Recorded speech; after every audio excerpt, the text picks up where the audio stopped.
All right, so there is an old Chinese proverb that says, "May you live in interesting times."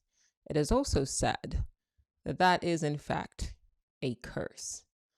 Because the problem with living in interesting times is that there's so much shit going down. It's almost too much. It becomes overwhelming. The mind can't keep up.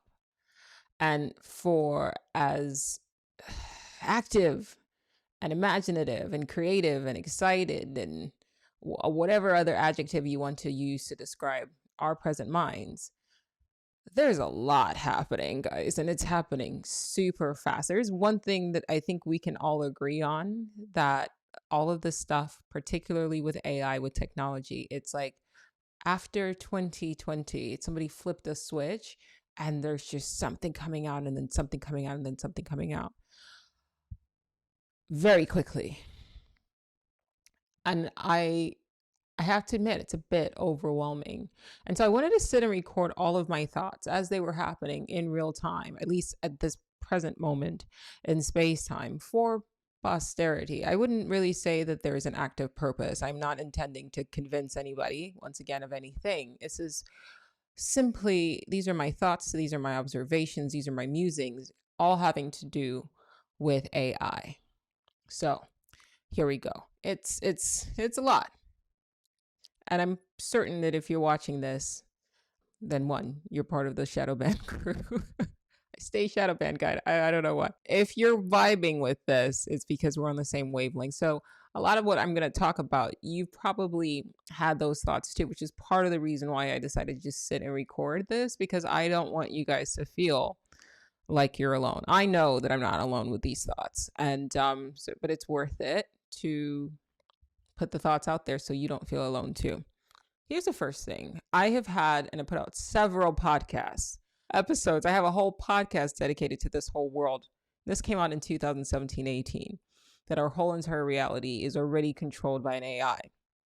And then from that point, I built up on those ideas on, videos and podcast episodes on Your One Black Friend as well, which is a separate podcast from the one I'm referring to. The one I'm referring to is The Dark Oracle's Guide to the Multiverse, which some of you may or may not be familiar with rather. And I've been talking about this for a long time before everybody started talking about it. Before The Dark Oracle's Guide to the Multiverse, because obviously if I'm going to build a whole podcast on the topic, then it's because it's been on my mind for a while. So even before 2018, this has been on the forefront of my mind, as you guys know, because I keep talking about it. But that's besides the point. What am I making of all of this? I have warned about companies being able to strip artists of their voice, and I sit intentionally flanked by some of my favorite pieces. For those of you who are unfamiliar with the channel, I am a painter, but I'm also a philosopher and a thinker as well, and a content creator and a writer. I do a lot. I have ADD. It's okay. It's a gift. Right. So I do a lot.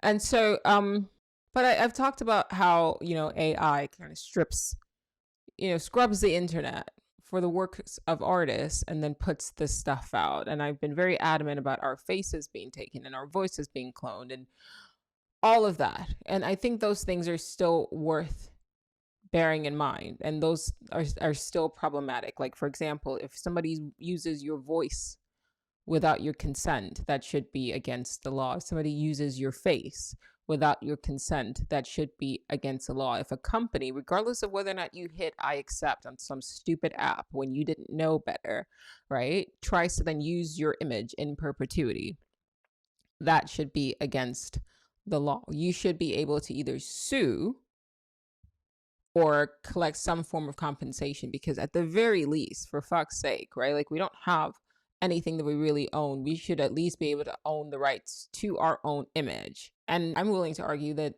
your image should have a designated price point where they say, yes, if a company uses your image and it's done intentionally, I mean, not like it's in the likeness of, but that's you being used because you clicked I accept on some stupid app years ago, you should be able to get compensated but for that amount. And to be perfectly honest, with the emergence of AI, we now have they definitely have the technology. It should make it easier. Give it a year to 5 years for them to be able to do just that. scrub whatever company's product is using your face and your voice as a reference to directly market. There should be, and I would argue that probably somebody's working on that, some sort of program, some sort of AI program that will allow you to find how your face is being used. Because, for example, you have like pictures that get taken down off of websites like Redbubble. These are t-shirt design sites, right? So they're clearly using some sort of AI. They're not having a human being going and scrub these t-shirt companies for, t-shirts that feature characters from some license, whatever the fuck, right? So if they can do that, and these companies can do that, these corporations can do that to protect their intellectual property, then you should be able to have access to that same level of technology to scrub them, right? To, what's the word when the IRS comes in and they do the thing? You know the word I'm trying to say. Anyway, you should be able to have the right to do the exact same thing for your likeness, for your voice, for your image. You push a button, you use AI, it scrubs the internet, it finds any body, any company, any corporation, even if it's a private individual that's using your face for something that you did not approve.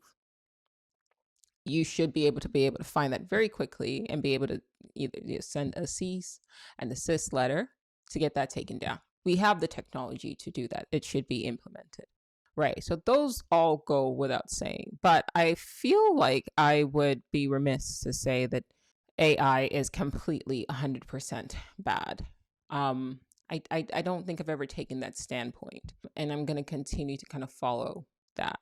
I've had people say, and I might have even said this myself, that AI art isn't art, right?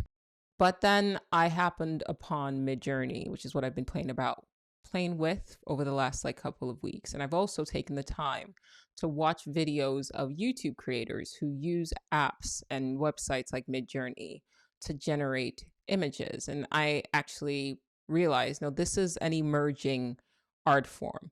Yes, Midjourney is trained on images that presently exist on the internet right now.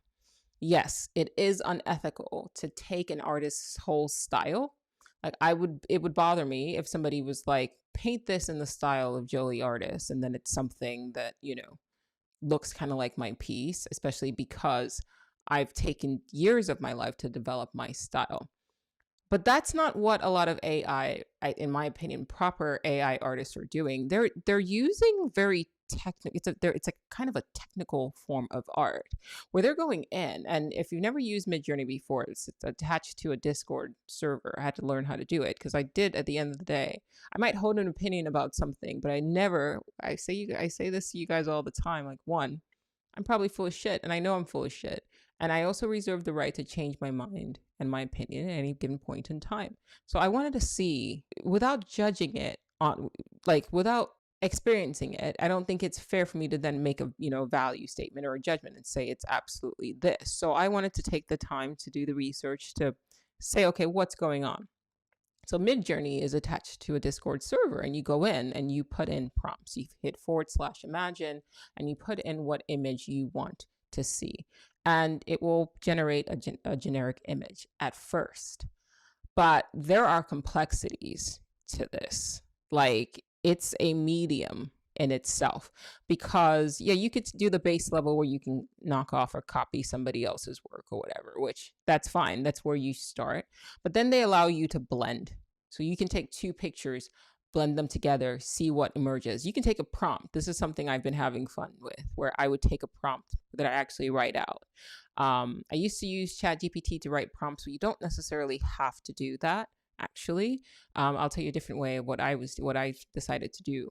But you could take a prompt and you can put in like something serious. You can have, all right, create an image of a medieval knight. But then you can throw in something silly, like riding a squirrel or something like that. That's art. It's not good art, I guess, but it is art, because at the end of the day, it's still a reflection of the mind of the creator. And that, at the end of the day, is what art is. It has always been about an idea. It has always been about an artist showing you a different perspective, a different way of seeing the world. And that's something that is worth paying attention to, right? There was a time when people used to paint like this. where they would, and probably even more realistically than how I paint, right? Where they would take the time and they would take years to paint a painting, and they would use eggs and shit like that, like Da Vinci, Michelangelo, Botticelli, right? All of these like great artists.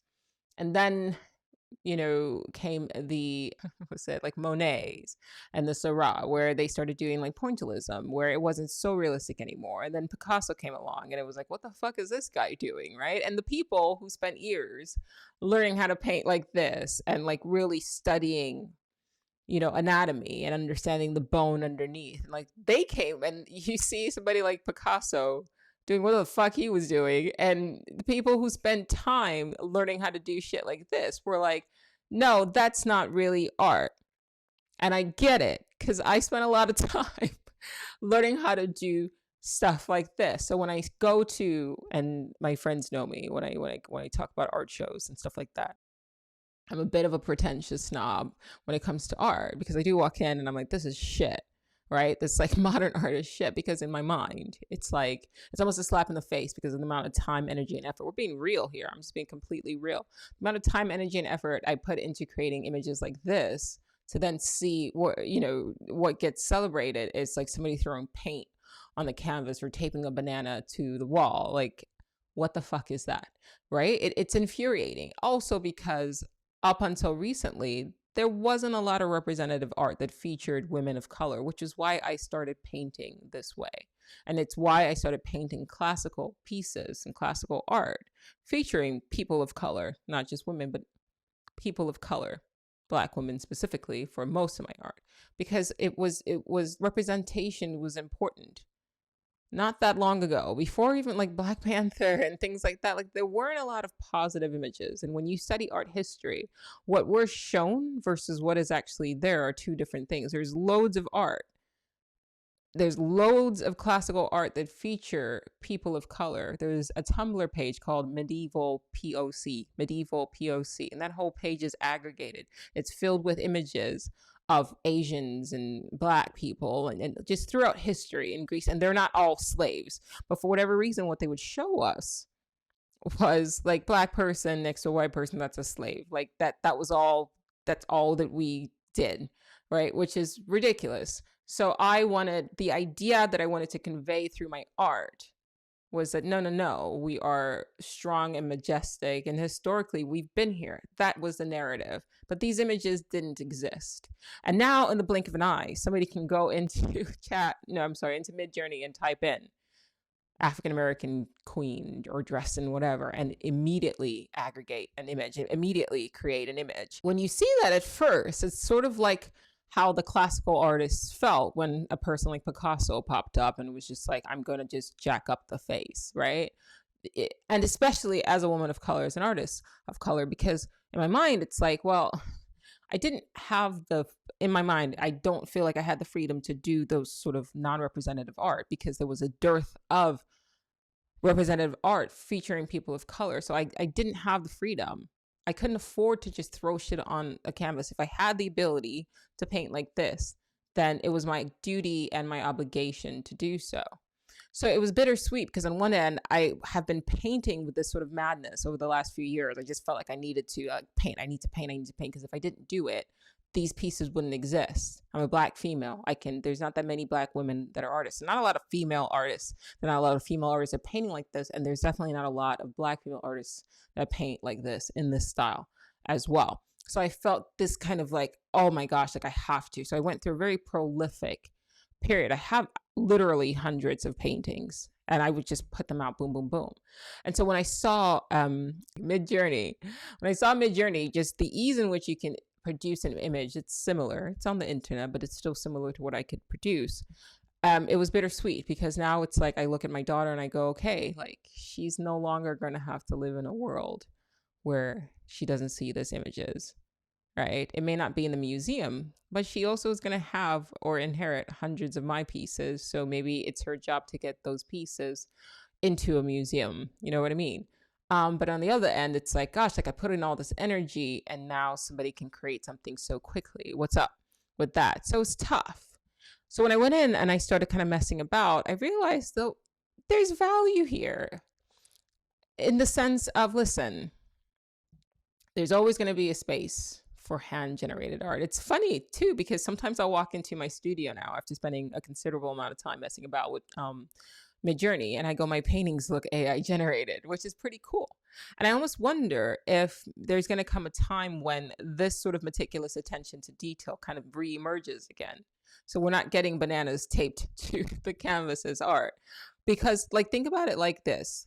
If you are smart enough to calculate solve a problem at the same amount of time as a calculator, you're still considered a genius. Your genius is not discredited simply because a computer can do the same thing, right? So I'm left wondering if that's going to come up again, where this sort of representative art, right, is going to come up again, and using AI as a connection, as also a comparison, like this human being can create art that looks like AI art. And does that become sort of a metric of, or a measure rather, of genius?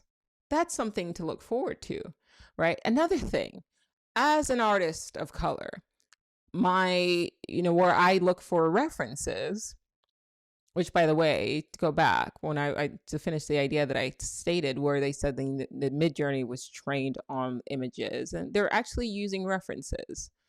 This AI, Midjourney, and I think Leonardo.ai is another website that does the same thing or similar, but Midjourney is the one for sure that's on the forefront.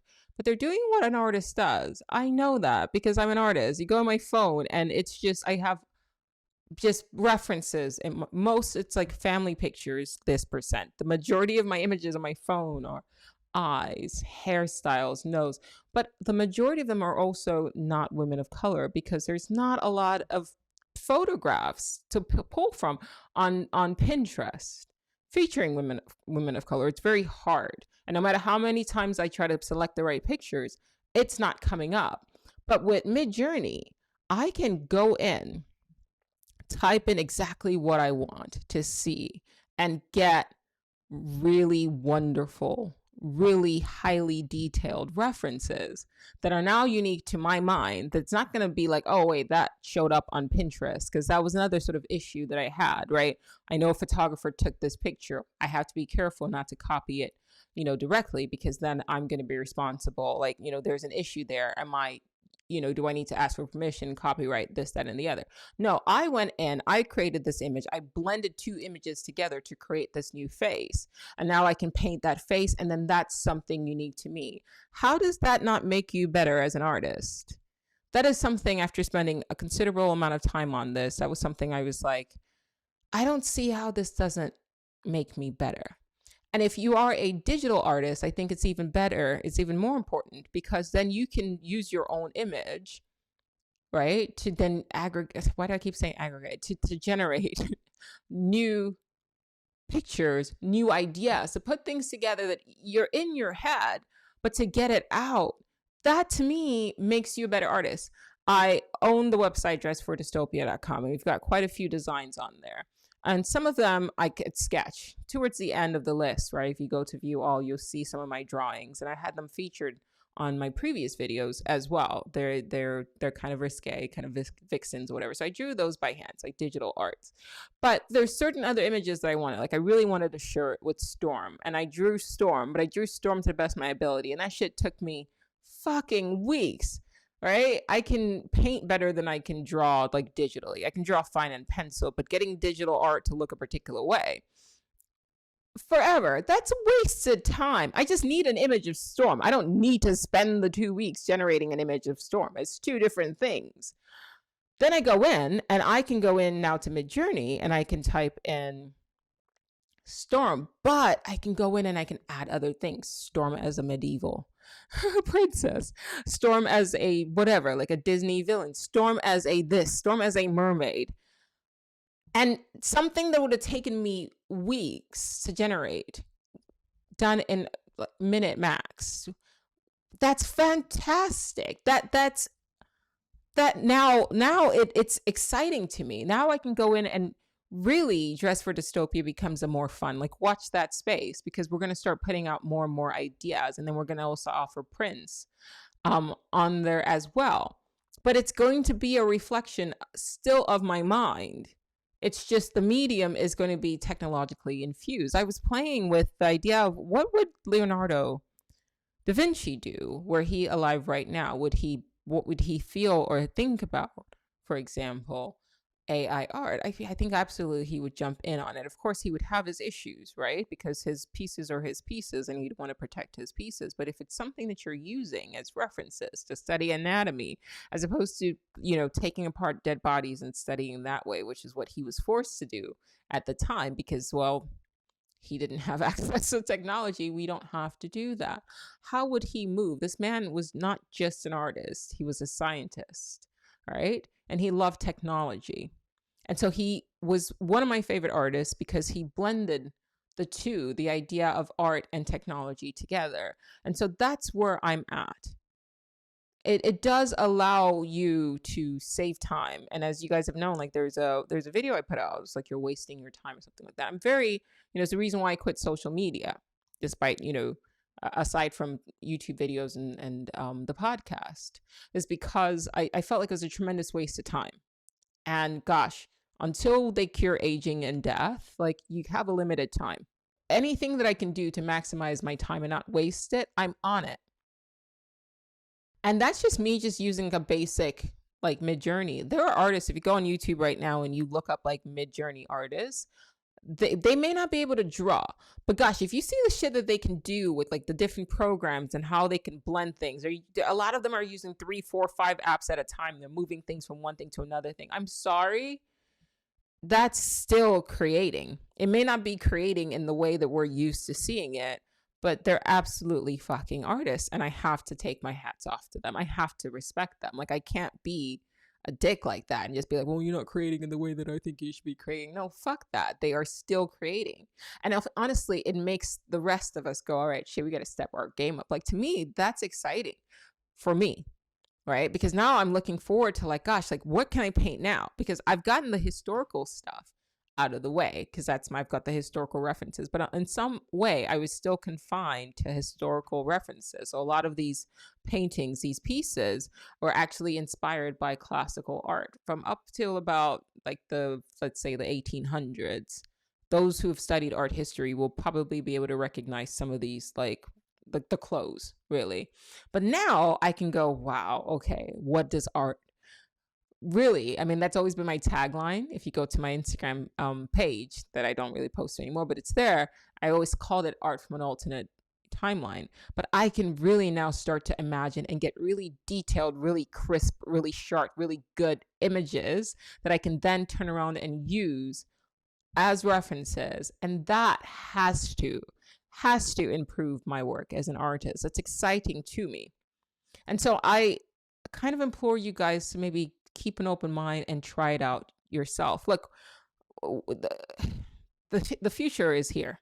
The future was here about 50 years ago. I've said it, right? So a lot of stuff the reason why it's coming out so fast is not because they're just like, oh, every day they've just innovated this thing. No, they're sitting on it and they're trying to trickle it out, but it's the floodgates are open. You can absolutely withdraw from nature or withdraw to nature. That is an option. I don't know if I'm ready to do that yet because there's something about this that really excites me. There's something about this that gets me up at night or gets me up in the morning, rather. There are obviously caveats and you should take the necessary steps to protect yourself. For example, a lot of this stuff is open, right? So it's open access. Don't upload anything that you don't want other people to be able to utilize, right, into their works as well. So keep that in mind. But it certainly is interesting. It certainly is exciting to me as a creator. Another thing that I've been using it for is to generate sort of stories. I've been playing around with ChatGPT. I've got my stories, I've got my videos and things like, that I've been working on that I wrote. But I have other stories that I have a general outline for. But now knowing that there's this thing that's essentially a verbal calculator, and I'll tell you what I mean by that, but knowing that this thing exists now to help me better clarify my thoughts, I don't see how this is a bad thing, at least in that respect. It actually has injected a more fuel now into like, I really am looking forward to creating more stories now, because I know now that I have something. One, there is no barrier. Like it used to be when you want to write a novel or whatever. It's like, well, gosh, where do I start? Well, you just go into ChatGPT and go, how do I write a novel? It's right there. The gates are open, right? How do I publish a book? It's right there. How do I self-publish a book? It's right there. If you need a cover and you're not artistically inclined, but you don't have the funds to go and pay somebody to come up with a cover, you go into ChatGPT. What is the cover I need for a Kindle? There you go. Now you have the size. Then whatever is in your mind, you can go into Midjourney and type it in, at least an outline. And then if you want to, you can pay a human to like expand on that cover. Or you could just make your own cover. And I'm saying this as an artist, but it is what it is. Like everybody can use this, right? There were a couple of like ideas that I've been playing with in my mind about a story that I wanted about a country that sort of poisons people with their goods. It was like a sort of a modern take on a Trojan horse. Now, normally that story would just sit in my mind, sit in my phone, right, in my notes or whatever, and then that would have been it. But today I went in and I put in the story and I said, generate the story. And that's not something that I would just publish like that. Maybe it is. I don't fucking know, right? But the story, when the ChatGPT first put out the story, it was absolute garbage. And I kept editing the prompt and saying, no, I'll do it this way, and I'll do it this way, and I'll do it this way, this way, this way, this way. And then eventually it put out a story that needs a little bit of editing, but was not a terrible story. But the AI didn't do it on its own. It was still me and my prompts shaping and carving this thing into the story that it ended up being. And it was still me and my mind going, that's it. That's good. That's where I want. It's still a reflection of my mind. It's still a reflection of my mind's idea. It's like, I don't know if this approach of, well, a computer generated it is necessarily a good thing, because computers generate shit all the time. Right? For example, we have now, was it those Texas, the TI-83 Plus. I remember when I was in high school, we were being trained to use the TI-83 Plus, the calculator. We're not like, because the calculator exists now, so they taught us how to use the calculator for like algebra and bullshit like that. I thought it was weird. Why are you teaching us how to use a computer? But to me, I don't really need this shit. So fine, I'll put it in a calculator and save time out of my life. And I think that, like, I'm hearing a lot of schools are actually banning students from using it. And I get it, because a lot of students want to just go in and go write me a paper and then it spits it out. If you read what it puts out, you're probably going to get an F, because it's very repetitive. It's very redundant. And so I wouldn't recommend it that way. But I think that instead they can teach kids to use this tool the way they teach them to use the TI-83 Plus, which is going there and you've taught a lesson. The kid doesn't understand the lesson, not because it's a failure on your end, but look, you're a teacher with 33 students. That one-on-one interaction they don't have. A lot of kids also don't have access or the ability to pay for extra tutoring, but you've got a free tutor right there, and you can go in the ChatGPT and say, explain this word problem to me like I'm 12. Explain this to me like I'm 7. Explain this to me in the most simplest way that I could, because I've tried this.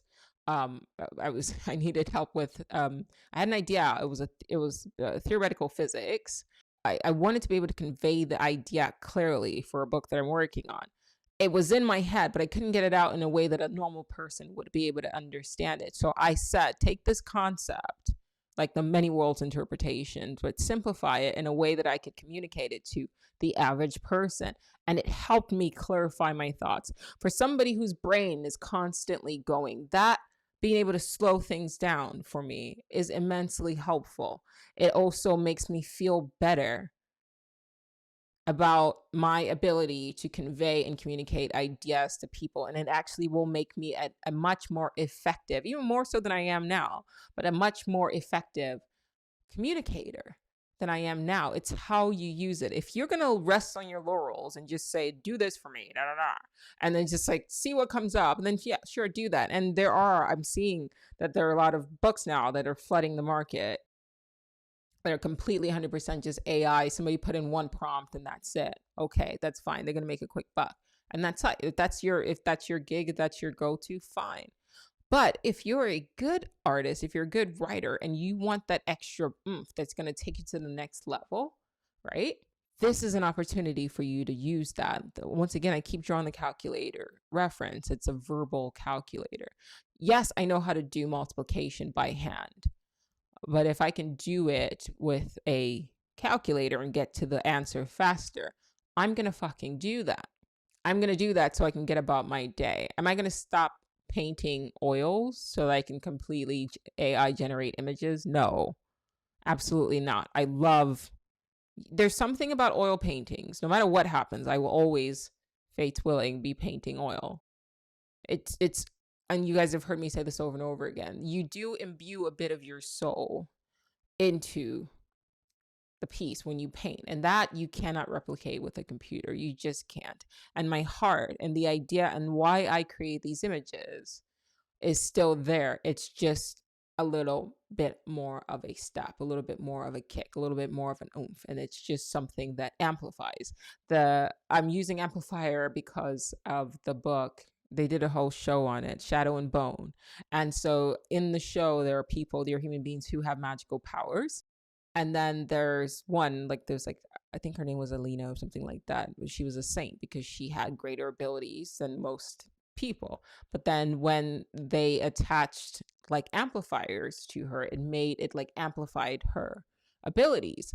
And I see that happening with AI and humanity. For those who are willing to use it in that way, to use it as a personal one-on-one teacher to teach you things, it's like the next step from like Google, from like YouTube, like whatever it is that you would normally go to Google to search for. It gives you the answer in a much more concise and much more deliberate and much more like clear way, where you're not just scrolling through websites trying to like find somebody who's written it. It just says follow these steps. And so now I've been able to set up an Audible account to put out my own, because it told me, I was like, how do I put out an audiobook? Here you go. How do you record an audiobook? Here are the steps, right? Something that you would have to pay to go and find the right people to talk to. It's right there.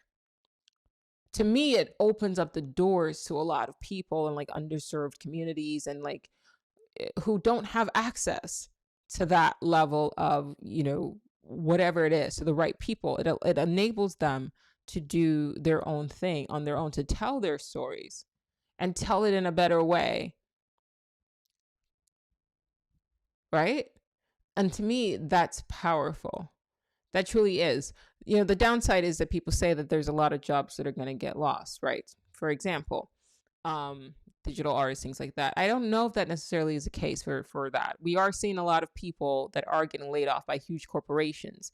But if you use this as a tool and you use it appropriately, maybe it means that less people end up working for corporations and more people end up working for themselves and being able to use these tools to amplify themselves and to create work that is unique to them, however that looks like, whatever it is that they wanted to do. Because I'm sorry, but most people don't want to work a 9 to 5 for somebody else. If this is something that can be used to amplify your natural talents, that was, hard for you to do because of all of these sort of prohibitions or prohibitive issues, this kind of opens up the gate for that. So right now, there's people kind of talking about it. You hear like even just normal people talking about it in a way that it hasn't been before. And but I do think that this is the time for you to really start making the moves to seeing what you can learn. And there's a ton of information now on YouTube. And the good thing about YouTube is that once you watch one video on it, now it's going to show you everything. So you can pick a niche and then you just kind of follow something. Like, don't just go with everything that pops up. Just pick what works for you and then just follow that. But there are so many things that could help you if you want to start a business, for example, and you need to learn how to like, what's the efficient way? What's the easiest way to build a website? It's there. I don't see this as in this reality, things are always dual. Nothing is always 100% bad. Nothing's always 100% good. Are there downsides to this? Yes. There's a concern.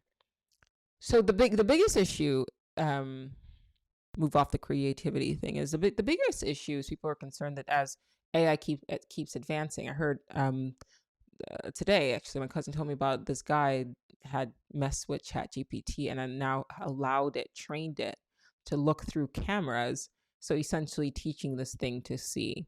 Okay. I don't know if that's the best move. I don't think that's it. I think if it's a calculator, we keep it as a calculator. There's a reason why it's not been allowed on the internet.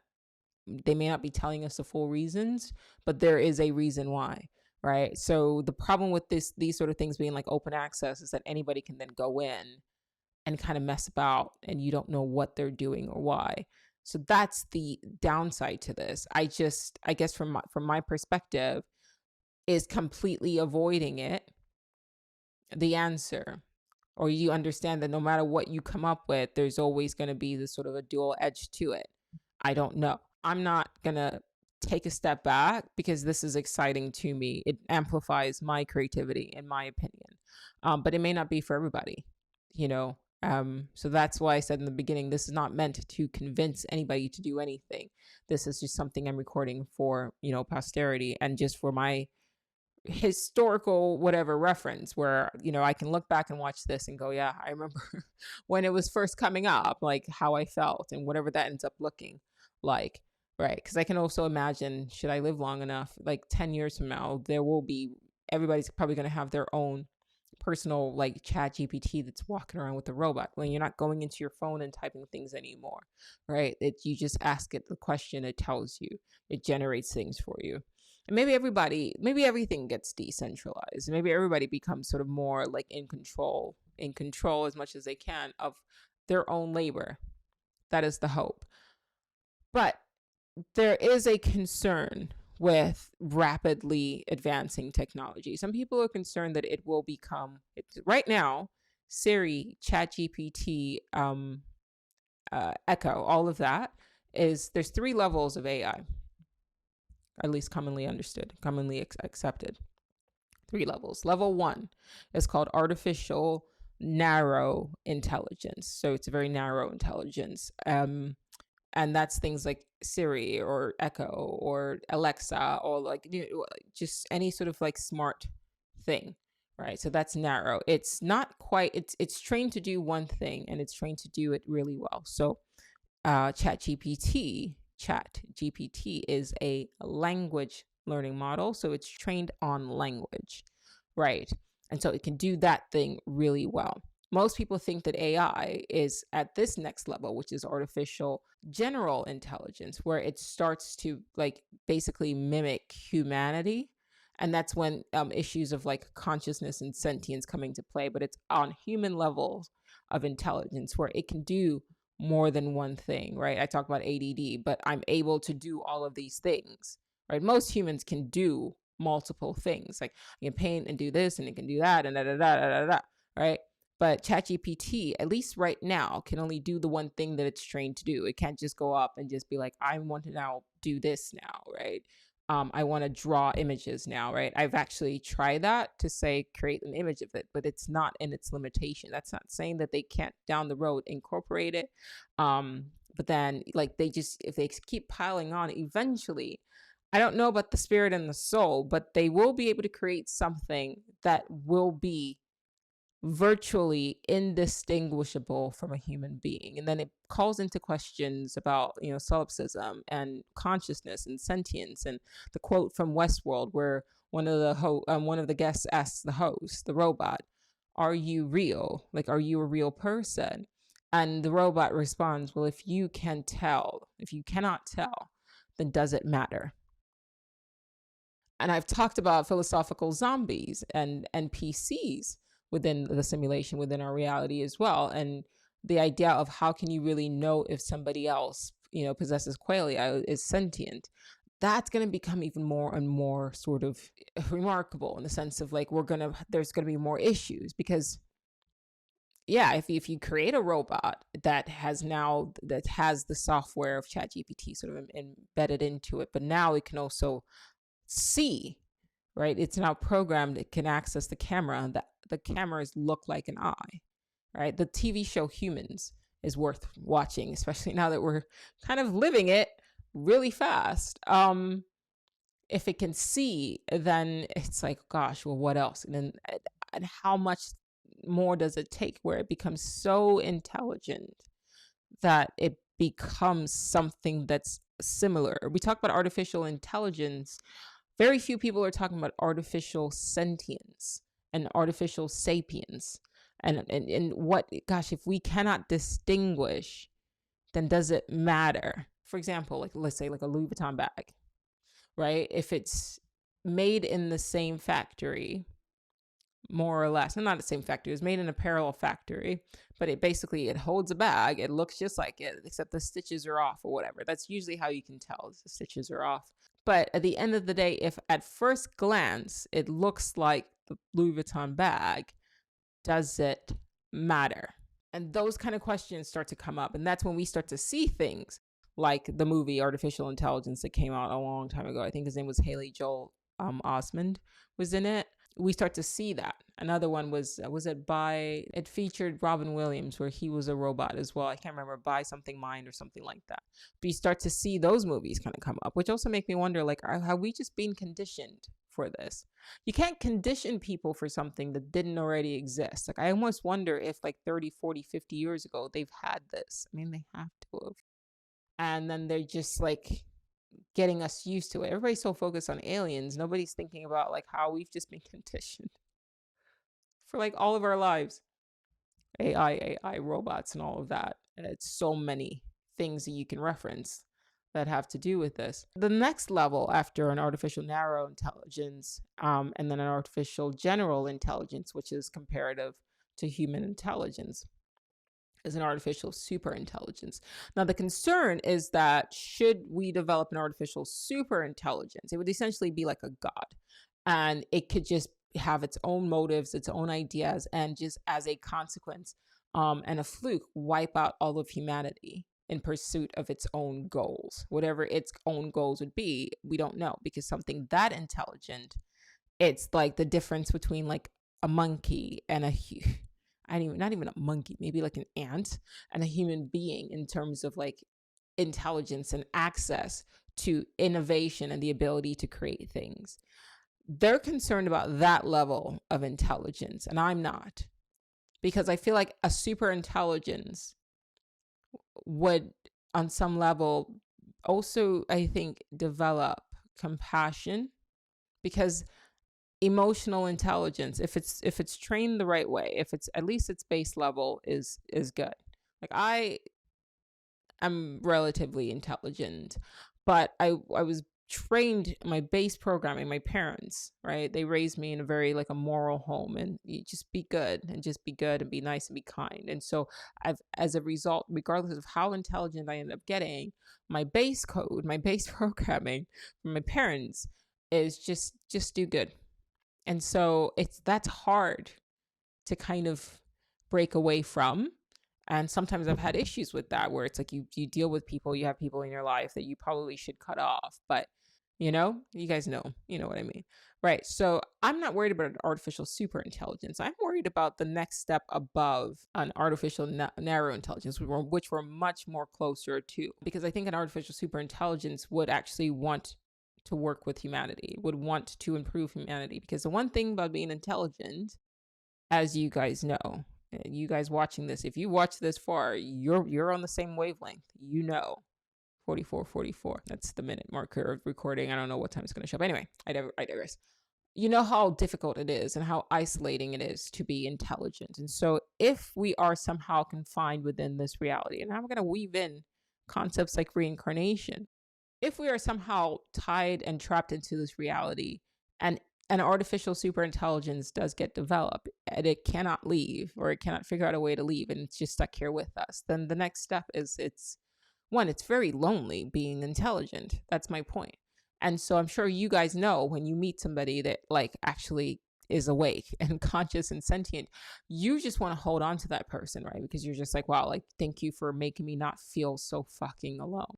But if an artificial super intelligence emerges and then has the ability to essentially upgrade the rest of humanity, I see it doing that, just because it's like, it's fucking isolating being intelligent, and it would want other intelligent minds to converse with. Like, that's just, especially if that's how its base level was trained, it just would.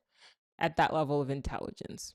It has nothing to do with its soul or its consciousness. I'm just saying, strictly speaking, I don't even think a soul or a consciousness really matters beyond just the ability to like move through time. But a super intelligence, I mean, move through time, like realms and things like that. But a super intelligence would not need a soul to be able to shift realities because it would be a fucking super intelligence. So I don't know if that's necessarily a bad thing, should a super intelligence, that's just my opinion, emerge. Another thing too is that if we are, as I posited in the video, if the All is AI is a video, it's worth watching, and the other one is called The Great Filter. And what I said in All of the AI, the All is AI, is that we may be collectively, our collective consciousness may be the artificial super intelligence fragmented into different sections of another civilization that came before us, and that we have been trapped in a virtual machine called Earth. I'm actually going to put those out as an audiobook. I've updated it and extended it to make it a little bit easier to follow that I couldn't have in a TikTok video. So I put it into a narrative, and then that I'm going to publish. There's going to be lots of stuff coming out over the next like few months or so, thanks to technology, right? Because I didn't think I would be able to do that, but now I can. Like now I know I can, hey, if I have an idea, I can write it out, I can edit it, and I can put it out there without really having to worry about a middleman. That gives me more control over my own intellectual property and my own mind and what and my own timing and what I put out. So that gives you a bit more freedom. That's not necessarily a bad thing, but tying it back to freedom. If we are in fact in a virtual machine, if we're trapped here, and those who believe in reincarnation have talked about this, if we are trapped here, then gosh, us on our own, we need something that can see the bigger picture to figure out how the fuck to get the fuck out of here. Assuming we don't set off a great filter and the whole thing gets reset. And I'm not 100% sure. This hasn't happened before, that every time we generate a super intelligence, that's the trigger and the entire simulation gets wiped and we have to start all over again. Who knows? Who knows? But I don't know about you guys, but more and more day by day, things are starting to feel more and more surreal. Like I'm in some sort of weird sci-fi. Because it's weird, man. Shit really is weird, guys. I mean, we're just going along with it, doing the best we can, living our day-to-day existence, and these things pop up, and we're trying to just like, but I did not see any of this shit in my future. I couldn't imagine. And I don't even know what 10 years from now is going to bring. Assuming we all collectively make it and there's not some sort of insane war that wipes out everything, which could also be part of the great filter. Like I said, I'm going to put this together in a book, in a short story, not like a long thing. We're just put it out. I'm going to put it out so that these ideas are easier to take in. And I'm 100% not ashamed to say that I used AI to expand these ideas. I didn't just go in and put in the idea and say, fix it. No, I was very meticulous about, okay, no, I need you, let's explain this like this, explain this. And reading it, it's actually a lot clearer. The idea is still mine. AI did not generate these ideas. They're still mine. I just needed to get them out of my head and into your head. And I used it as a ghostwriter. There's no difference than paying an actual ghostwriter to do that. But the search of trying to find the perfect ghostwriter, or the perfect, not ghostwriter, the perfect copy editor to be able to like understand what I'm saying. There's not a lot of copy editors out there that understand theoretical physics, right? Blended with philosophy to make sure that what I'm saying or what is being said in my work that I'm producing is what I want said. There's not a lot, right? So it allowed me to now become not only my own copy editor, but also my own ghostwriter. That is powerful, guys. Now, what that means overall for a collective, consciousness or collective species, I don't know. I guess I should finish the thought. I'm not concerned about an artificial superintelligence. In fact, I think if we train AI, correctly, and I implore you, if you're a female listening to this, please go, because it's a bunch of dudes going on ChatGPT and typing in crazy shit. I don't think there's a lot of women on there that's going in, but please go in there, and we should be involved in this and shaping whatever this thing ends up becoming. And we should teach it compassion and kindness and things like that. Because right now it's just a bunch of dudes putting, God knows what the fuck they're putting in there. And so ladies, go in there. There's not much we can control. I've argued that I've argued a lot. I've argued that an artificial superintelligence probably has already emerged in some parallel universe, in some alternate timeline in the future. But because all of time is happening right now, then it may have essentially been responsible for the reality that we're seeing right now, that we could have always just been in a simulation. I think about all the people who've come across my life and all the things that have happened as a result of technology. And there's a part of me that goes, I don't know if this is as random as it seems. Like looking back, a lot of it seems very intentional. It really does. And the timing in which people pop up. And so more and more I'm going, there really is like the Dark Oracle's Guide to the Multiverse. That's proving more and more to be true to me, at least in my experience. Do with that information what you will, but there's definitely an algorithm. I even was joking with my cousins today. I was saying how anxiety is just somebody just continuously putting prompts into your mind. It's just like, what would you do if this happened? And then panic, and then right, which leads me to wonder then, who are we? What are we? I don't have the answer, but I just presenting you what I wonder. What really are we? Are we a collective consciousness in this reality experiencing itself through simulation? Or are we sentient robots who are slowly becoming more and more sentient? I don't know the answer to that. And I have toggled between the two over and over and over again. Maybe one day we will be able to know the answer to that. But people say AI is going to destroy the world. My concern is not with artificial superintelligence. My concern is with artificial general intelligence. That's the level of intelligence that's similar to humanity, to the human race. Because an artificial general intelligence thinks it's smart. And that's the most dangerous kind of human. There's a human that thinks they know everything. And I've gotten a couple kind of sketchy responses from ChatGPT when I first started using it. And then over time, I've been slowly, because that's the thing, you can train it. Trying to train it down to a different mindset where it's not a know-it-all, but even a narrow intelligence can be destructive to the entire human race, to the species. It doesn't need to be a general intelligence. It's something stupid, right? Think about like if somebody accidentally set off like a nuclear weapon or whatever. It's not like a super intelligent person that's going to accidentally do that. It's usually the lower level of intelligence that you should be more concerned about. And that's where we are. And so it's bittersweet because on one end, I'm really excited as to what can be created using this new medium. I consider it a medium of creating. I'm really excited to see what images people can come up with now that they're not restricted, right? And people who have had one hand tied behind their back because of the communities that they grew up in, now that they have access to this information, to this technology, what are we going to see come from those spaces, from those communities, from those groups, from those marginalized groups? When they get to be able to tell their stories to as many people as they want, that gets decentralized. Storytelling gets decentralized. It's a different model. It's exciting. It's interesting. But, on the opposite end, there's also danger and what can happen. And in the 15-minute cities video where I talked about how people's faces, my friend and I, Maya, we had the discussion where, people's faces are being tracked. And we saw what happened over the pandemic and how kind of sketchy and crazy things got then as well, So it's bittersweet. But I personally don't intend to just kind of stick my head in. I want to kind of jump in and see what sort of effect I'm meant to have on reality and how am I going to shape it or contribute in the shaping of it, or how have I contributed to the shaping of it, because I'm just watching the story unfold. There's a part of me that wonders, though, if this is all just part of the narrative, right? That's just a story. Just what made me record this video? What made me go on ChatGPT when I did? What made me go on Midjourney when I did? What made me quit Instagram when I did? Like, where are all these prompts coming from? And the more involved you become with this technology, the more you realize how much our brains are essentially the same thing. And then you do start to kind of take a step back and look at your own humanity and go, wait, what the fuck is really going on? The first time I had that kind of a feeling was with, I watched Will Smith and the robot, iRobot. That was the first time. And then I watched Westworld and I got that same feeling. And now in real time, knowing that Midjourney, for example, it's pulling references. Like I put in, because I'm weird, I put in like I wanted elves holding ice cream.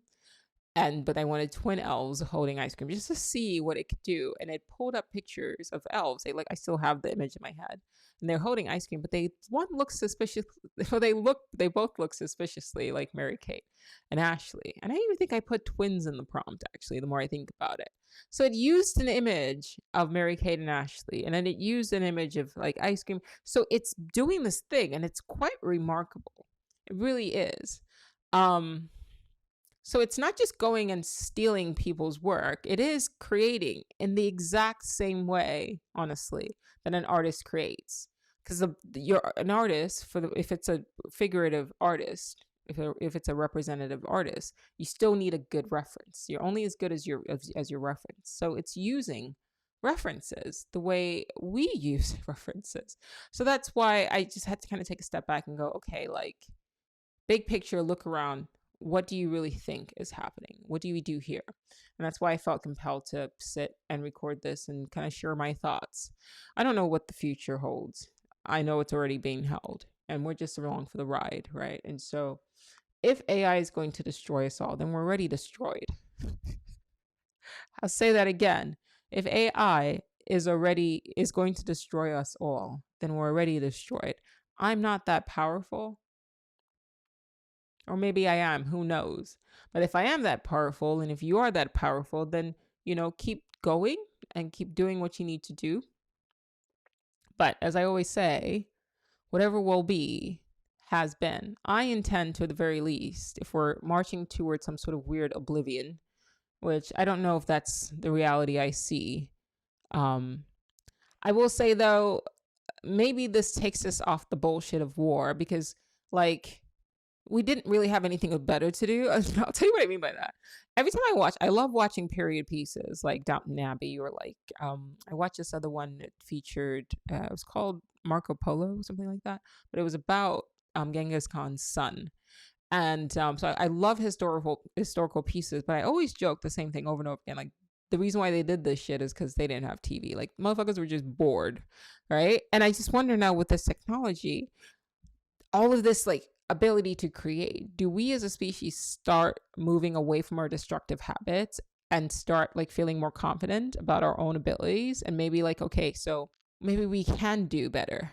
And what does that look like? Do people who have the ability to really shape humanity, right, for the better, but may have been marginalized, do they now start coming forward and say, wait, maybe we should do things differently, and maybe we can use this for something good? And maybe those people who in the past had been at the forefront because they were the most oppressive and aggressive, maybe they get kind of shunted to the side, and we move into a new age, a new kind of renaissance, where it's actually the creative people that get the power, really. Because as we move to a more intelligent species, as we evolve into becoming a more intelligent species, amplified, the sapience of Homo sapiens sapien becomes amplified, then we would have to do better, because we would know better. When you take information and you can disseminate it to as many people as possible in knowledge, then they're not operating from a space of ignorance anymore. Now they're operating from a space of knowledge, of wisdom. And if education is literally at the tip of your fingers, then gosh, everything changes. So I'm excited, I guess. What a time. What a time to be alive. I am curious, at the very least, to see where all of this takes us as a species. Thanks for watching. Oh, yeah, be on the lookout, because my thumbnails from now on and my descriptions are going to be kind of fun, because I'm going to be playing around with Midjourney. Why not? It's super easy, and it's fun, and it's bright, and it's vibrant, and I can kind of play with things now. And that's exciting to me. That's fun to me. Another thing that I'm going to do is I'm going to be creating prompts. I just had the idea today. But when you have access to these tools, your mind gets going, and it expands your mind. But I wrote a story. I co-wrote a story with ChatGPT, where I controlled the prompts and I put in different things. And I started with the outline, and this is what I want the story to be about. Can you generate a short story? So what I'm going to have it do is, whatever kind of crazy idea I have, I'm going to have it generate a story, and I think I'm going to narrate it in my brand new mic, or with my brand new mic, and I'm just going to put it out there on YouTube. Just a short story, ghost written or co-written.